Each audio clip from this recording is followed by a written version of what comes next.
So hello guys, আবার এসে বললাম আপনাদের সামনে নতুন একটা মিনি ব্লগ নিয়ে।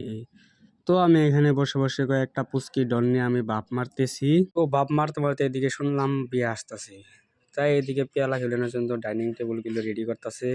আমি আর কি করব, আমি বসে বসে ভিডিও করতেছি। আর একটা কথা গাইস, আপনারা এই পেজটিকে ফলো করে রাখুন, কারণ আমি ভালো ভালো ভিডিও উপহার দেওয়ার জন্য আপনাদেরকে চেষ্টা করব। তো এইদিকে দিয়ে আমাদের সিস্টাররা পেয়ালা খেলানোর জন্য ফুললি রেডি। দুধ, মিষ্টি, গোল্লা, আবিজাবি, এক কথায় করে পেয়ালা খেলতে যত বস্তু লাগে সব কিছু আইনে এখানে রেডি। তো দেখতে দেখতে এদিকে ফাইনালি গাইস বিয়াও এসে পড়ছে। বিয়া করবার যাইবা রে কালাসান বিয়া করবার যাইবা রে। তো বিয়া যেহেতু আইছে বন্ধুত্ব ফুড়ে বই বিয়া বলি কথা। তো এখানে আর বগর বগর করবার চাই না, আপনারা একবার চিল্লে চিল্লি শুনেন। বাপরে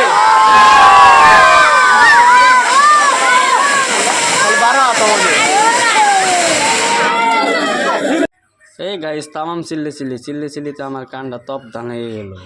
তো এই ফাঁকে আপনাদেরকে আমি পাত্রকে দেখাই দিচ্ছি, আর এইটা হলো আমাদের পাত্র, আই মিন নশা কিন্তু আমি ভিতরে এন্ট্রি নিব, আপনারা দেখতে থাকেন ব্লগটা। তো ফাইনালি গাইস নশা কিন্তু ভিতরে গেছে, পেয়ালা খেলেনে কাজ চলতেছে। গাইস তামাম ভিড় হয়েছে, তার কারণে আমি ভিতরে যেতে পারিনি, আপনাদেরকে ফাঁকে থেকে আমি দেখাইতেছি। একটা দুঃখের বিষয় গাইস, স্প্রে নিয়েছিল, স্প্রে কিন্তু মারতে দেয় নাই, তার জন্য দেখান নশা ভিতরে পোলানে নিজেরাই মাইরে এনজয় করতেছে। আর কি করার। তো গাইস আজকের ব্লগটা এই পর্যন্ত শেষ। ব্লগটা ভালো লাগলে লাইক কমেন্ট শেয়ার করে দিও, আর পেজটিকে ফলো করে দিও। অবশ্যই আরো ভালো ভালো ব্লগ দেওয়ার জন্য আপনাদেরকে আমি চেষ্টা করি।